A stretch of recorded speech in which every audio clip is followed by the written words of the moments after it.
Indonesia termasuk jajaran skuad mahal di Asia. Antisipasi STY agar anak asuhnya tidak blunder terus. Pelatih timnas Irak berhati-hati lawan Indonesia. Kiper utama cedera, Nadeo dipanggil ke Qatar. Simak info selengkapnya berikut ini. Indonesia termasuk jajaran skuad mahal di Asia. Timnas Indonesia sudah menentukan skuad final untuk berlaga di Piala Asia 2023. Skuad Garuda kali ini bernilai ratusan miliar.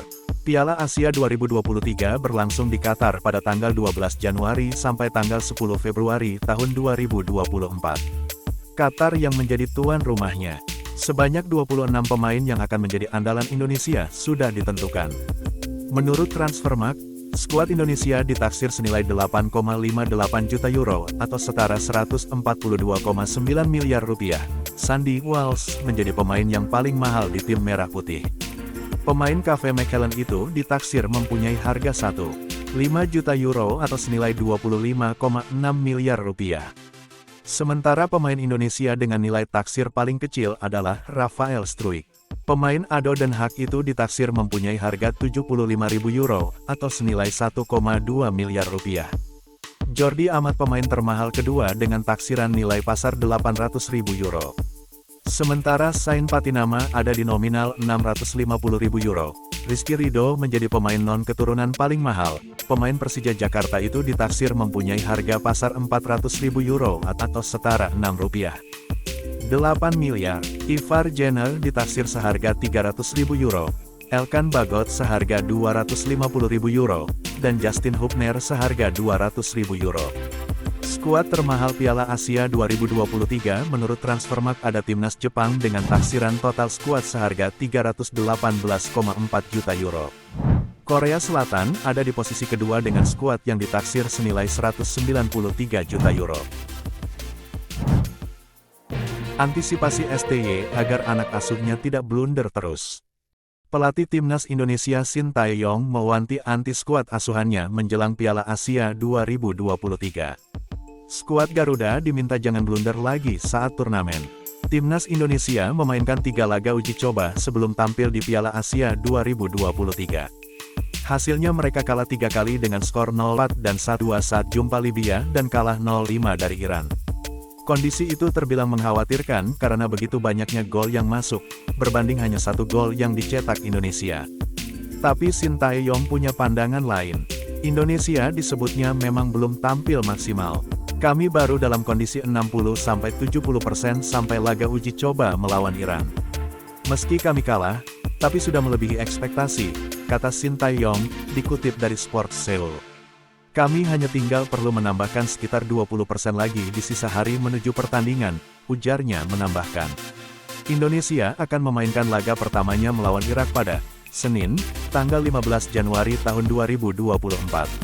Kedua tim sudah bertemu menjelang akhir tahun 2023 pada kualifikasi Piala Dunia 2026 dalam laga yang dimenangi Irak dengan skor telak 5-1. Shin Tae-yong berharap pemain tak melakukan kesalahan lagi di Piala Asia nanti.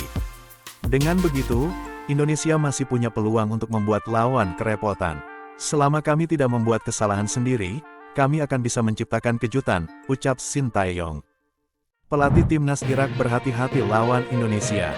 Pelatih timnas Irak Yesus Casas mulai was-was terhadap permainan Indonesia yang kini tengah berkembang. Indonesia diprediksi akan memberikan perlawanan sengit saat menghadapi tim asuhannya. Mereka, Indonesia, tim nasional yang sedang berkembang dan membawa pemain dari Eropa. Mereka juga punya peluang menang. Tapi kami juga akan berusaha keras, ujar Yesus dalam konferensi pers di Doha, Qatar, Minggu, tanggal 14 Januari tahun 2024. Sementara itu, Kapten Timnas Irak Osama Rashid juga sependapat dengan pelatih mereka bahwa melawan Indonesia akan menjadi pertandingan berat. Rashid meyakini lini pemain Indonesia sudah berbenah dan punya persiapan yang lebih mantap untuk menghadapi mereka. Bahkan, dirinya tak segan menyebut skuad Garuda sebagai lawan yang berbahaya untuk dihadapi. Lawan Indonesia akan menjadi laga yang hebat karena kami sudah pernah bertemu mereka. Kami tahu seberapa berbahayanya mereka. Tapi kami sudah bersiap, akan berusaha sebaik mungkin yang kami bisa, tutur Rashid. Kiper utama cedera, Nadeo dipanggil ke Qatar. Shin Tae-yong panggil Nadeo Argawinata ke Piala Asia 2023 karena satu kiper timnas Indonesia dikabarkan cedera. Sesuai regulasi, daftar 26 pemain masih bisa diutak-atik bahkan hingga 6 jam sebelum pertandingan pertama. Satu kiper timnas Indonesia disebut-sebut mengalami cedera. Belum diketahui pasti siapa di antara Hernando Ari, Syahrul Trisna, dan Muhammad Riyandi yang harus mendapatkan penanganan. Mereka mengatakan, STY sudah menyiapkan nama penjaga gawang yang standby jika salah satu mengalami cedera. STY kan memanggil kiper yang standby di Indonesia untuk ke Qatar. Hal ini lantaran salah satu kiper yang disiapin selama TC mengalami cedera, cuit akun Twitter itu. Jangan lupa like, komen, dan subscribe agar tidak ketinggalan update dari kami, Lokal Football.